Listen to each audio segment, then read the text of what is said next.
Coming up on this week's RegCast.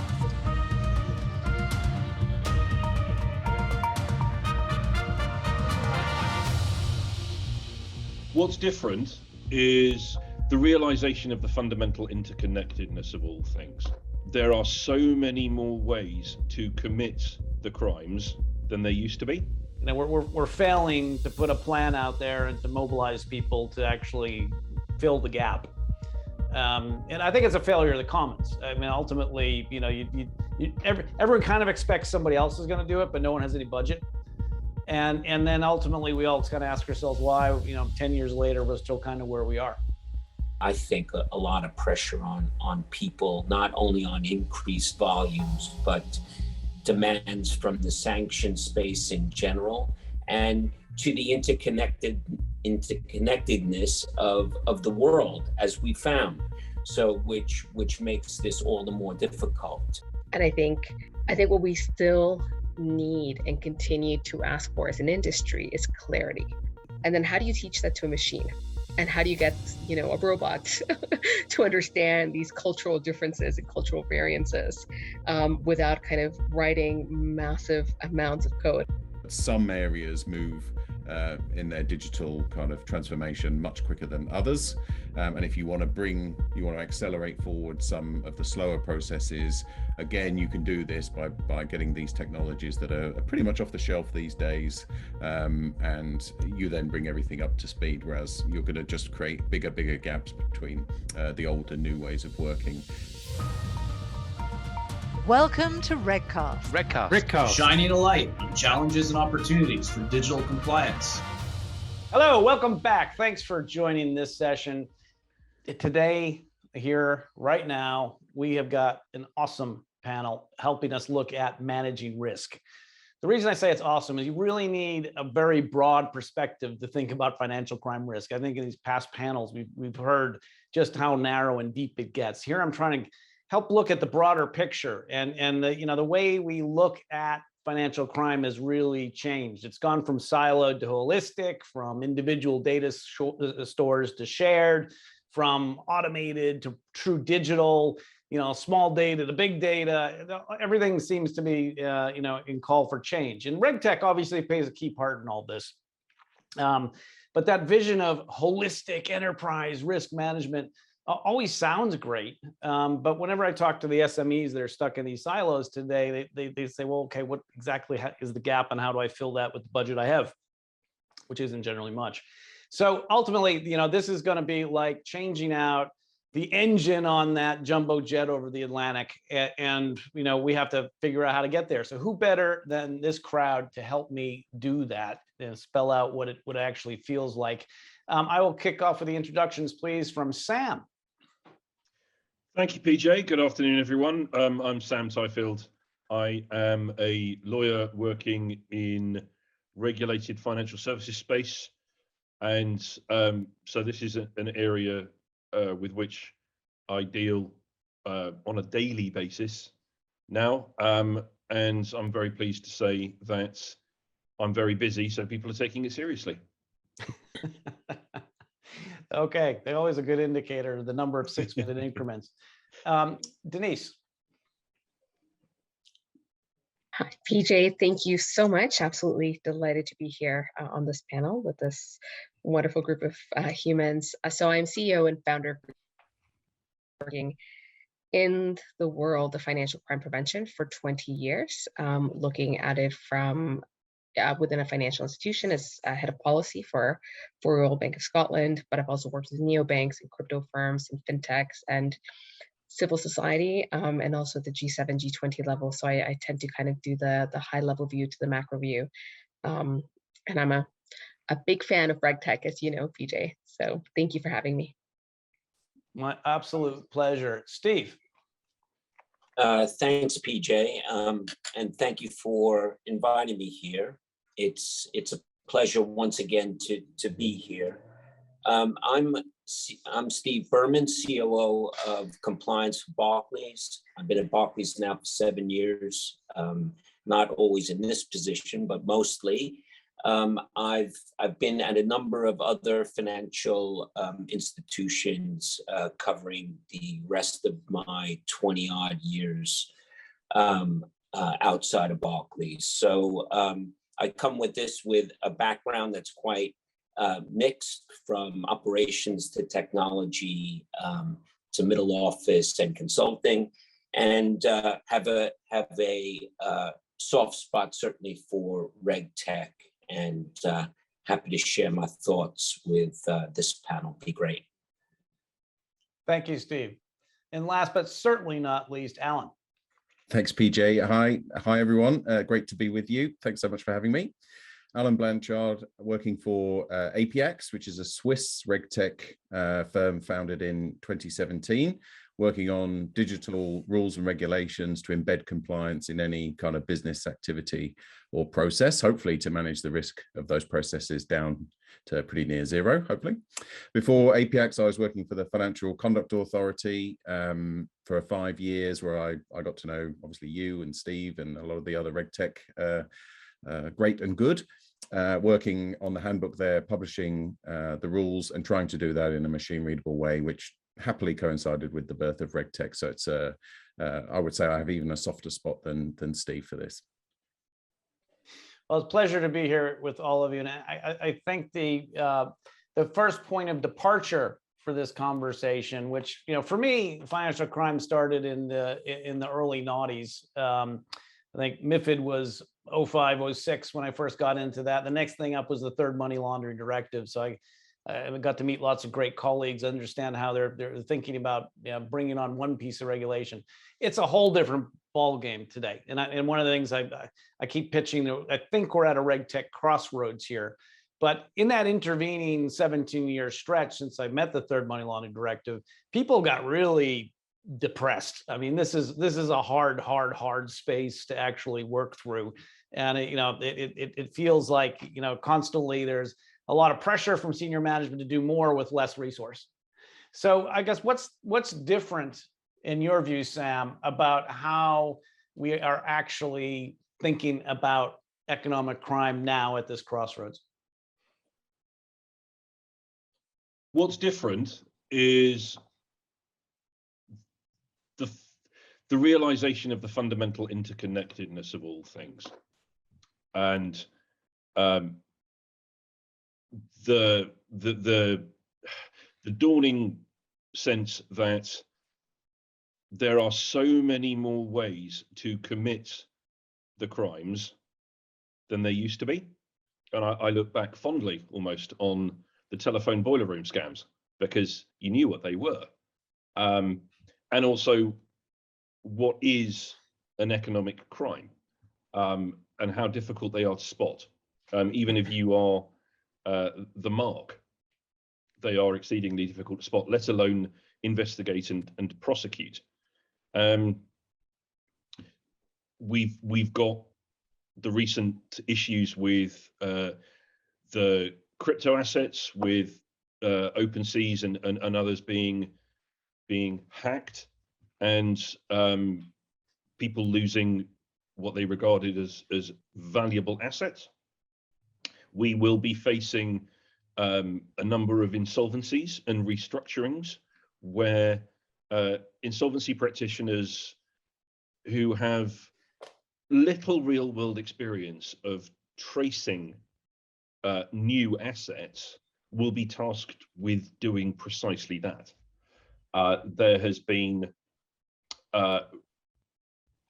one recent case in New Zealand, Cryptopia, where the insolvent company was found to be in the position of trustee for its customers and clients, for the assets that were at risk, rather than its clients queuing up as unsecured creditors.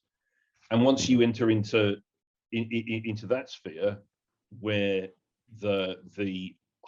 your broker or your custodian is a trustee of your assets, then if they don't exercise those duties and obligations properly, they end up in a very bad place so far as criminal liability is concerned. So it's just the sheer number of structures and ways to move about the system and the risk of things actually failing because of fraudulent purposes. Correct, absolutely. And yeah, as far as the interconnectedness is concerned, there's also the number of ways in which you can be scammed and people can communicate with you. There are Telegram chat, all sorts of social media messages that are flying out. You don't know who's on the other end. This was an issue that was prevalent back at the beginning of lockdown, where we had the GameStop and the Reddit retail piling in to meme stocks. You never know who's on the other end of that message. They certainly, I can probably say this without fear of contradiction, do not have your best interests at heart. Yeah, we just talked about the old roaring kitty on the prior panel. Denise, what's your perspective? You come at this a bit differently. Oh gosh, what is different about managing economic crime risk in 2022? Man, I think I think there's a lot of change taking place, and that might be what, there's always change, but we're seeing mass grand scale change, right? Not just across the financial crime landscape, but also across the regulatory landscape. So in the financial crime landscape, we have the war in Ukraine, which has led to an explosion of activity across the sanctions space and resource shortages in that space as well. We've also seen the convergence of, a cybercrime has also exploded, right? And there needs to be the laundering of proceeds of cybercrime.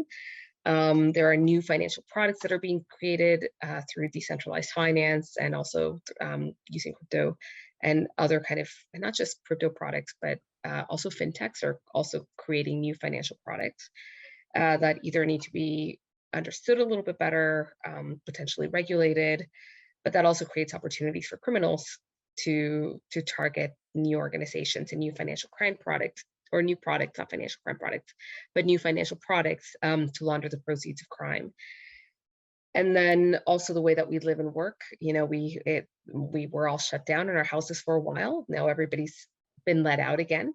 So there was a grand scale adoption of technology, but also now you're kind of moving to potential hybrid workplaces. And I think Steve might touch upon that a little bit later. So again, there's just a lot of change, which creates both incentives and opportunities for criminals to profit. In the regulatory landscape, so while you're having kind of on the one hand, seeing new types of threats and attacks, you also have a lot of change. In Europe, we're seeing the biggest overhaul of the anti-money laundering regime, with European Union publishing their anti-money laundering package and creating the anti-money laundering authority and replacing directives with regulations and issuing a new directive and the like. The UK is also revising its economic crime plan at the moment. They're looking at their new economic or their anti-money laundering laws and regulations as well to see how they can become more effective, overhauling Companies House.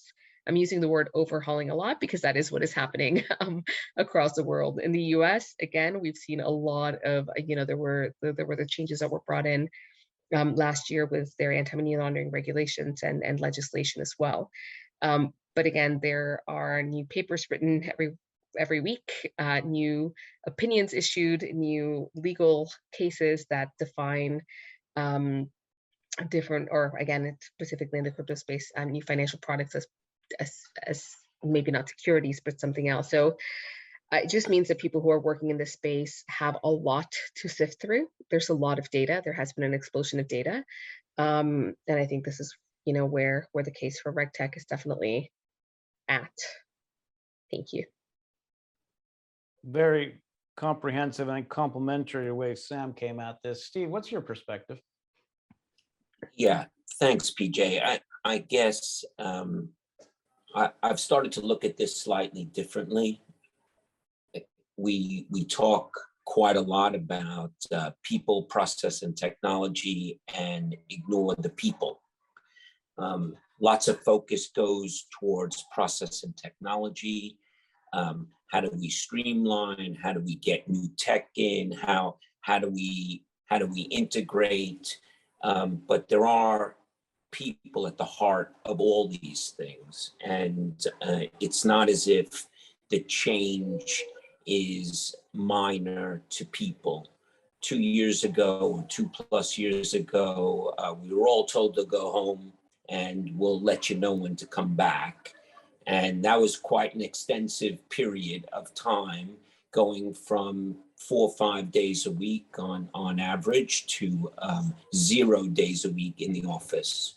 And instead doing this virtually. And I think we learned quite a lot that we could do in a virtual manner, which was a great learning experience. But nonetheless, we're now left dealing with what hybrid means. And there's no answer to it yet. Every institution is working through it.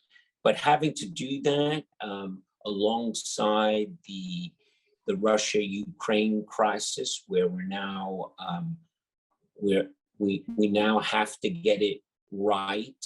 We have to get it right very quickly, and using the same systems and processes that we have at the moment, and it's the people who make this work.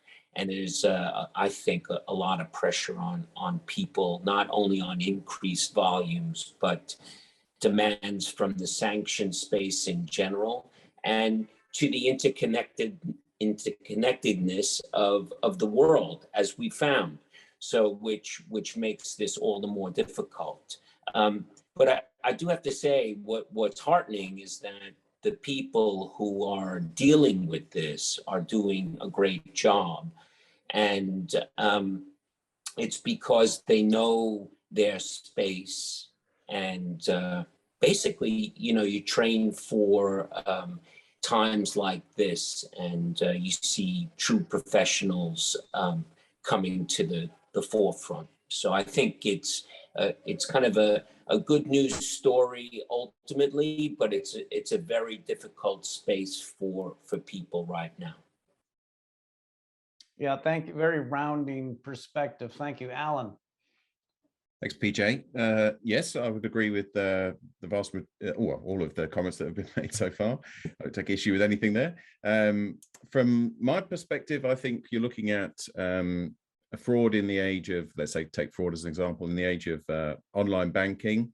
And I think what we see is a much more proactive approach from financial institutions trying to take care of and protect their customers against this. You get all these alerts and messages in your online banking app when you want to make a simple transaction these days, which is, I think, a good thing, a necessary thing. And I think the risk of liability that Sam spoke about, I think that's only going to grow. I think that the kind of pressure on the institutions to do the right thing and make sure that the end user or customer is protected from fraud, I think the liability is going to sit more on them as we go forward. And I think we've seen this since the kind of financial crime regulatory regimes were established, as you say, kind of 20 odd years ago, at an international and a national level. The push is there to do this, and it is very much being driven by the regulators, because they have this sort of consumer, I don't want to say duty is a bit strong, but they have this sort of market guardianship, if you like, for want of a better word, to make sure that every participant in the market, from obviously the financial institutions to the customers, are well protected. But as Steve rightly points out, there are huge amounts of difficulties, and I think Sam's point about social media is a great one. I think it used to be quite easy to spot these hacks and these attempts to get your bank details, but there was someone posted on LinkedIn just this week that they'd been hacked, and the hackers had sent around an extremely convincing message from their account, with the invitation to click the link, as is inevitable, but it looked extremely convincing. And obviously, being LinkedIn, it's a trusted network, and the language there is obviously you're able to sort of replicate that and try and persuade people to do it. So no matter how many of these protections the kind of online the financial institutions put in there, we're always going to be vulnerable to these sort of new methodologies. And I think that the sort of final point I'll make is that, and I think what's constituting market abuse now is also up for grabs. I mean, you can have a billionaire tech genius tweeting one thing and it moves a market. Is that market abuse? Should it be market abuse? All these things and elements are evolving all the time, I think. So it was by way of background, when we were having our pre-call, there was a question I really wanted to ask Steve, but we ran out of time. Alan, what you were just saying just now, I think is a nice segue back into what I wanted to ask Steve about, which is the issue of proportionality. So throughout traditional financial services regulation, we are used to seeing a proportionality in terms of the burden placed on the firm. So the more complex or the more systematically important your firm and your business, the more systems and controls and the extent of those systems and controls you're expected to have. So it was to pose the question for Alan as in the fintech space, and for Steve in the much more traditional, larger, systemically important financial institution space.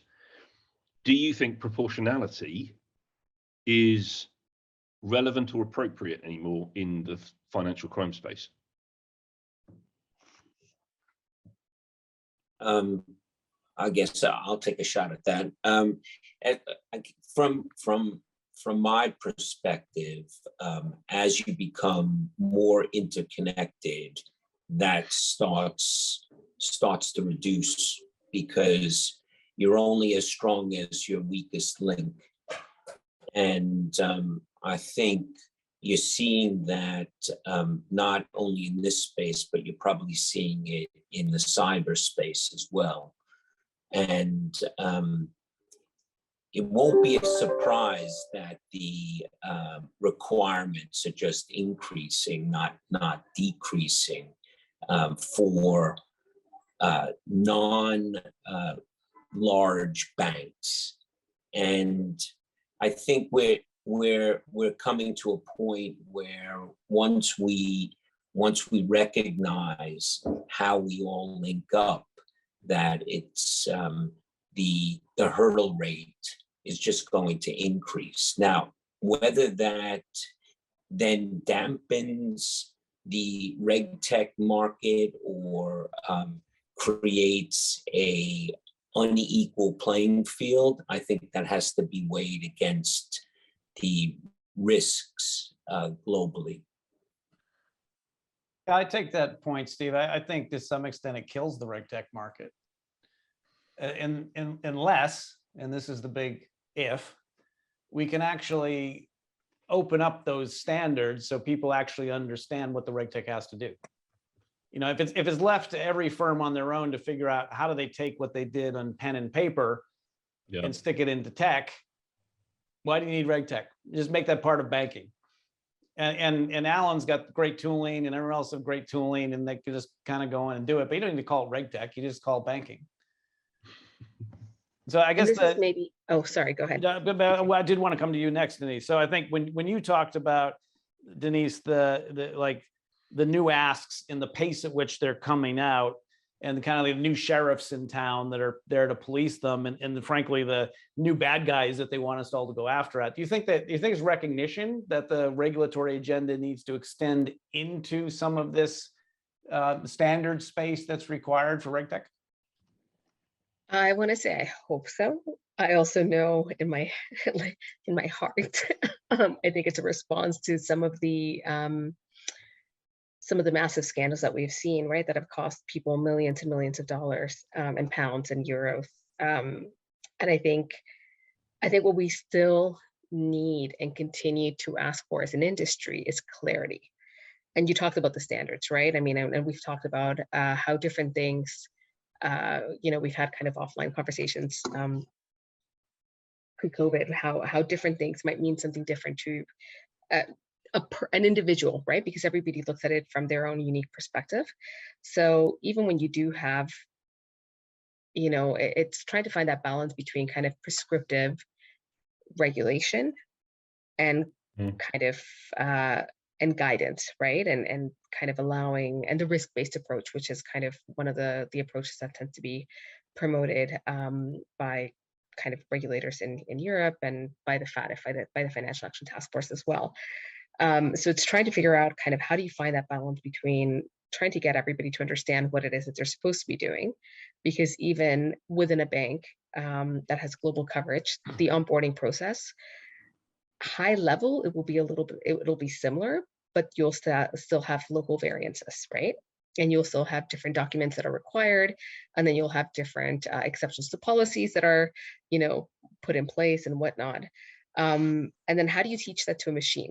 And how do you get, a robot to understand these cultural differences and cultural variances without kind of writing massive amounts of code? And maybe Alan, you can kind of step in here and answer that question. But and it's, so I think it's kind of trying to find that balance between, I'm a big believer of data standards. I've been pushing for data standards in the anti-money laundering space for years. I've been asking for a data schema. I think some organizations or some regulators are starting to put that out, because even when you put in somebody's name in a different country, it's going to be a little bit different. The middle name might be something different to if you're in Latin America, you have multiple last names and things like that, the way dates of birth and addresses are captured. And this is actually where the crypto industry, when they worked on their intervast messaging standards,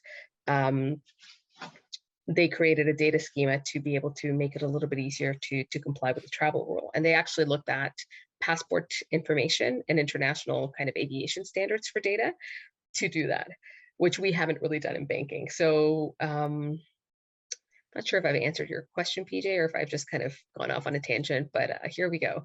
I think we need more standards. I think we need more guidance. Yeah, standards are great. There's so many of them to choose from. Alan, what's your perspective? So I appreciate you sort of condemning the RegTech industry to failure, PJ. That's very nice. It's given me a lot of hope for the future. Obviously, don't share that view. I think changing from a pen and paper or manual process, graduate with a spreadsheet would be my favorite use case here. Changing that to a digital process, it requires an awful lot of expertise. And you need to concentrate on the folk who set themselves up to deliver that expertise and bring them in and partner with them to do that. I think doing it yourself, you create already a legacy system that you're going to be stuck with for 15 years or whatever, and it runs hugely out of date. I think if you partner with the right technologies, and you can obviously switch them in and out these days, and the interoperability is good, they evolve over time, and you're always kept up to date. So I think this is why RegTech has a lot of legs.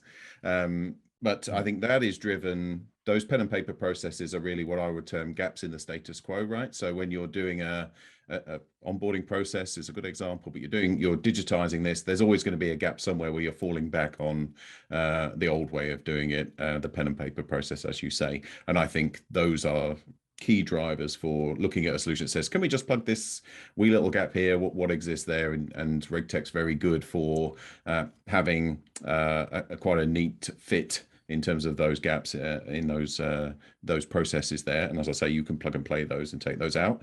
And I think the kind of second driver from my point of view would be the asynchronicity of digitization. So this is a similar point, but some areas move in their digital kind of transformation much quicker than others. And if you want to accelerate forward some of the slower processes, again, you can do this by getting these technologies that are pretty much off the shelf these days. And you then bring everything up to speed, whereas you're going to just create bigger gaps between the old and new ways of working. Yeah, I would answer your RegTech is dead point with that. Yeah, which I think, look, we're in violent agreement that unless you have that interoperability, unless you have that level of detail, then there isn't really a market. It's just called automating what you've got. And I think, Sam, let me come to you on this, because I think you majored on some of the proportionality and the pace of and complexity of what we're asking here. We've run 2 panels today with different trade associations on them, talking about their guidance and how it's woefully inadequate for the technology purposes that are required today. Can you ever see a world in which we start taking something like JMLSG guidance and actually making it meaningful for a computer? We'd have to eliminate any element of discretion or interpretation. You can't code anything where there is an element of, well, you can. I mean, that's a lie. You can teach a program to learn the most likely outcome, and therefore exercise some discretion. But ideally, as far as a rule book is concerned, you need to make it absolutely, if X happens, then go to here. If that, it has to be a completely discretionless decision tree. Theoretically, yeah, that's absolutely possible. As far as rules are concerned, it's certainly something where in other fields like smart legal contracts and smart contracts, progress is being made. But ultimately, even on the smart legal contracts, there's always the big button that you can smash to say, right, there's no more automated decision making here. We have to refer this to an individual. We have to refer this to an expert, somebody who knows what they're talking about.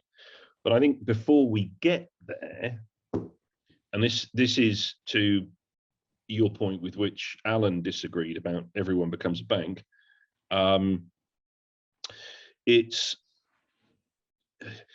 what rules are we applying to each type of business.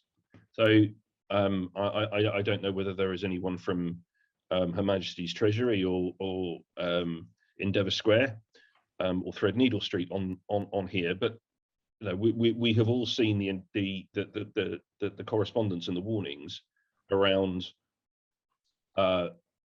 firms advertising themselves as something they are not. So payment services and electronic money institutions were renowned for calling themselves neobanks, saying that you were opening an account with them. Well, clearly you weren't. There was no financial services compensation scheme or protection for you. You didn't have an account. If we can get that first bit right, then we know what rules each business needs to have applied to it, and then we can work out how to make them machine readable. Yeah, which is this age-old discussion about the rule book and how does it get digitized and then interpretable and all that. That conversation's pretty much died a death over the last 4 or 5 years. Steve, what we've had a discussion many times in the past about the nature of compliance teams and individuals and their predilection not to want to collaborate to kind of move towards these kind of standards that I think we're talking about now. Is that changing? Do you see that this whole work from home and the complexities we've all been talking about, and then, is that kind of tip people over the edge, be thinking more in a collaborative way? Yeah, I think so. We're seeing it at work, so to speak, where collaboration is not only a long word, but it's a big word. So it's something that people are certainly cognizant about and understand the importance of making that happen across an organization, and also their friends and associates, colleagues, however you want to describe it, across organizations.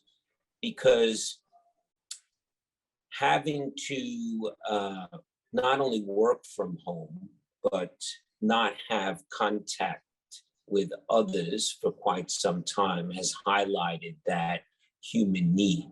So I think we're going to see that emerge as a theme as we move forward, and I don't think we've seen the last of it either. Glad to hear you say that. I think I took on board your point about Tom. You know, and I think that in the past we talked about how you had a previous plan to eliminate Tom. You know, I can see why you've gone to people, because I think that too often, even though we talk about people, process, technology, we pick one, which is really the technology, and we then think about the process, but we forget the people. So if that conversation has changed, that may overcome one of these stumbling blocks, because I think that's always been the challenge. It's my IP. I'm not incentivized to share it. You know, I don't care what others do. I'm doing what I'm incentivized to do here in my little silo. I guess is that as you know, COO, you have to look across an awful lot of stuff. Are you seeing internally people starting to raise their head above the parapet, even internally, and say, okay, let's take sanctions and AML and CFT and all the other stuff and start to combine it? Yeah, I think you look at certainly different organizations that I've been. There's always been a push to do it, and yes, there was the target operating model, and I did declare at a different institution that the Tom was dead. That Tom is dead. But seriously, I think there is this understanding and desire to look at risks holistically and understand that these don't live in silos. They cut across various different components, and certainly in the conduct space, that's pretty clear. And you've got to work with others, not only within the institution, but if you look at AML and sanctions, it's outside the institution as well. And that's always been there, but I think it's just highlighting the importance of working together to fight something that needs us all to work in concert with one another. So I think the answer is yes. Now, is it a revolution? Probably not. It's always an evolution, but we've got this moment in time that has sparked that. We've a couple of key turning points. It was the pandemic on the one hand, and now we have the Russian-Ukraine crisis. And these things are combining, I think, and we can even throw in crypto and say these things are all now in the pot, mixing up and saying, look, there needs to be a different way that we approach it. And I think we're getting there. Yeah. Denise, I guess when I talk to policymakers now, I use those three examples Steve just threw out, and I said, you can work on any one of those individually, but where's the interoperability? You know, how do you actually get a group of people together to define how you become world-class at all three? And that's where everyone gets stumped, because they oh, well, I've got this NCA and I've got that, crime agency, and I've got, so a lot of actors in the financial crime space to try to bring together. I guess, with all the policy making going on structurally, do you see that we're kind of bringing more people around the table where we could actually have that engagement point between public and private sector? So, okay, I think there's different aspects. Sometimes even at government level, when you're engaging on one topic, you have to engage with multiple departments to be able to move one initiative forward. And that's not even looking at technology, right? So I think things like, right now I've mentioned I'm supporting the Department of State Anti-Corruption Tech Sprint, where you do have different actors and different players that are coming together to look at combining solutions. But when creating policy, I think one of the areas that still needs to happen a little bit better is, like you say, kind of bringing in the different actors from all different industries. not all different industries, but the key industries that deal in financial crime risk. And the UK at the moment, I think, is doing a pretty decent job of doing that with drafting their economic crime plan. They are engaging with the private sector, civil society sector, but I'm not sure if they're engaging with the RegTech sector, whether they're engaging with the technology sector, and how much they're engaging with the technology sector. And also kind of data standard sectors or data standard setters, if that makes sense. And people in the cybersecurity sector as well might be the areas that are outliers. And I mean, Alan, you might have an answer to this. And I think, on the one hand, when you're creating national policy, you're creating for the masses, right? But also at the same time, you have to make it in such a way that it is streamlined and it's easy to understand. So there are, I haven't actually answered your question. I think they are making the best effort, but there are still probably sectors that need to be brought in and engaged. And unfortunately, sometimes you still see that it's kind of operating in a siloed way, in the sense that you might be dealing with national security issues, you might be dealing with policing issues, you might be dealing with trade standard issues, and even though you might get a few workshops that bring everybody or try to bring everybody together, sometimes you look around and you're thinking there might be other players that need to be in the room as well. Yeah. Alan, do you have a perspective on that? Yeah, I think it's a very good point there, Denise. And I would agree with you on the the kind of different levels in play, right? So you've got, I think at the government level, is beating economic crime and financial crime a vote winner for that government, and probably not in the same way that tackling mis-selling was, for example. But that's why I think you get at the international level above governments setting the kind of international standards, which obviously then most institutions in most jurisdictions will go along with. So that you kind of get around it that way. But I think certainly at the regulator level, yes, it's very much at the front and center of what they're doing in terms of market integrity and, as you say, policing those activities and those firms. But is there much interaction with the private sector at regulatory level? I think there's a lot of interaction with consultants and consultancies, and the kind of getting the theory right and understanding how to do it.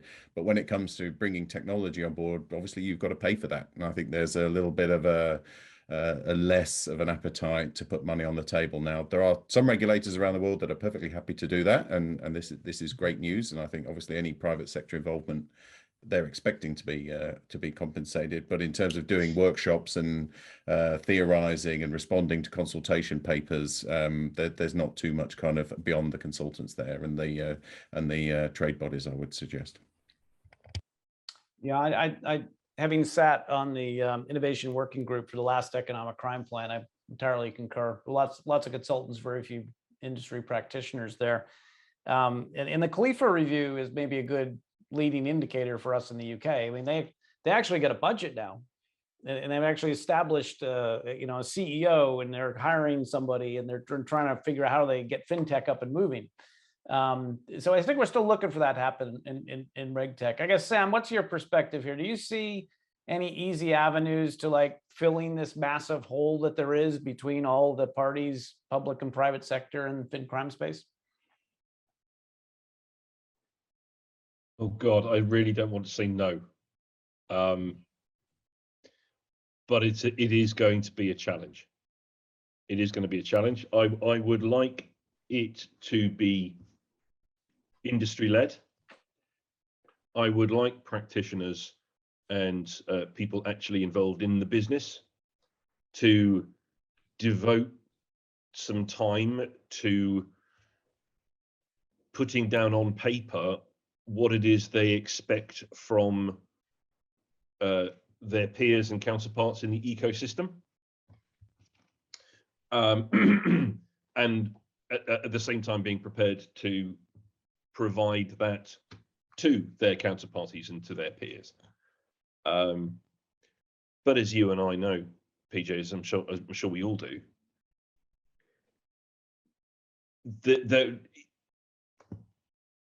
it's slow. And we all of us who've worked in the traditional finance sector for so long have seen some of the downsides of industry-led initiatives like this, where a regulator takes what the industry thinks is best practice and uses that as a baseline for its regulatory expectations, which it will then enforce through a rule book, which creates a natural reluctance amongst the industry to put that kind of thing down on paper. But the short answer to your question is it's going to be some time coming. So in a nutshell, we have this giant planning cesspit where nothing is happening. You know, we're failing to put a plan out there and to mobilize people to actually fill the gap. And I think it's a failure of the commons. I mean, ultimately, you know, everyone kind of expects somebody else is going to do it, but no one has any budget. And then ultimately, we all kind of ask ourselves why, you know, 10 years later, we're still kind of where we are. And I guess that to me is the big stumbling block here. Alan, I'm never going to give up on RegTech. I was being provocative, you know, to saying that the if there is, you know, me now being older, looking over my glasses at everybody saying, you know, are you seriously ready to fail? Because that's the way we're headed.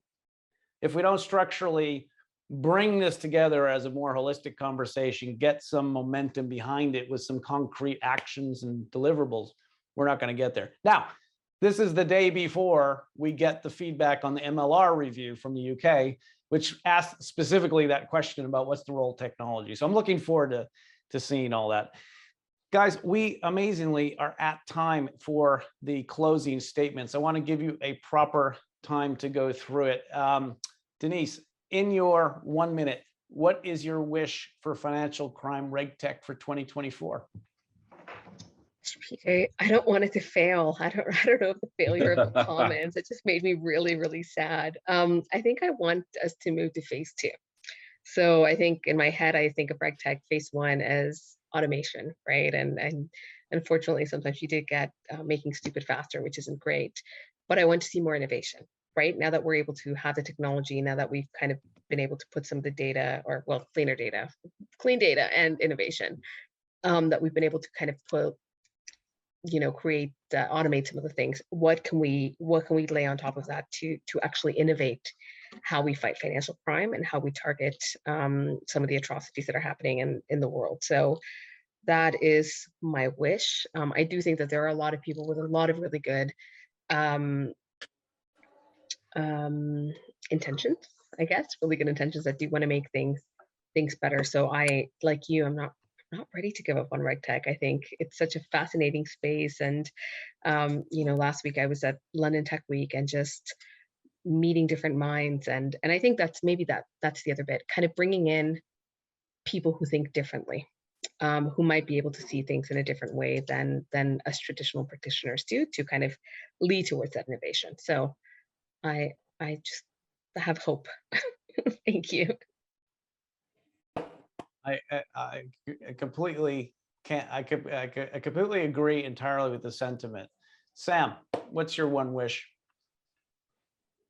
Well, I was sitting here thinking about what I was going to say, and I'm going to be dreadfully, dreadfully provocative. Apologies, Alan. My wish is that the industry matures. I was going to say grows up. It matures, because with maturity comes a recognition that, you know, if you're playing in a space which is highly regulated, then there are regulatory expectations of you, even if the regulations do not apply directly to you. And the other bit, which is potentially more contentious, is a recognition that, to Denise's point, you know, there is fantastic value in having fresh thinking and fresh ways of looking at this. And those of us who are long in the tooth and have too much grey hair and a paunch are probably not the best people to drive that forward. That is for the generation that is coming up behind us. But not everything is capable of being automated. Sorry, Alan. That's my most provocative thing. Where we will gain the most from RegTech is to identify the bits that are capable of being automated and then making the best of it. Alan, how do you close on that in 1 minute? Yes. If you want to trigger me, you just have to say that the FCA handbook stands 6 foot tall, and I will go off in flames at that. So that's the one that triggers me. But saying RegTech's dead or is not capable of 100% success, this is okay. This is the challenge. And I think in terms of the maturity, the growth point is absolutely correct.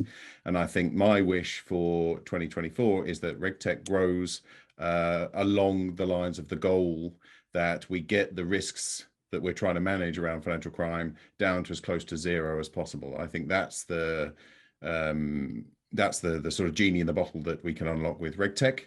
And I think if we set ourselves a goal for that, we have every chance of achieving it. Thank you. Steve. My wish is real interoperability. So we talk about it quite a lot, and it really isn't there. It takes a lot of work, and so I'm wishing for plug and play, and with that comes you give people the opportunity to use their skills the best. Cut out the stuff that takes all the time, and let people use their brains to make this place a better place. Without further ado, I'll thank you all for that. I think, Steve, you're entirely correct to say we don't have what it takes today to do this right. We need to be screaming about the risk of failure here. You know, we only catch 1% of real problems today. You know, we're never going to be successful if we go at phase 2 like we would at phase 1. So I appreciate that we need to move this on, but we got to up the volume, and we got to actually spell out to people what the consequences are. And, you know, I think, as Alan rightly says, we got to grow the goal. But I will see you all soon on the next panel. Thank you very much. I will conclude this panel now. You can download the podcast via Spotify, Apple, and Google. But also, I'd encourage people to come to the JWG website, which, as hopefully you will know, is jwg-it.eu. Go to the Intelligence Hub and create your bespoke library.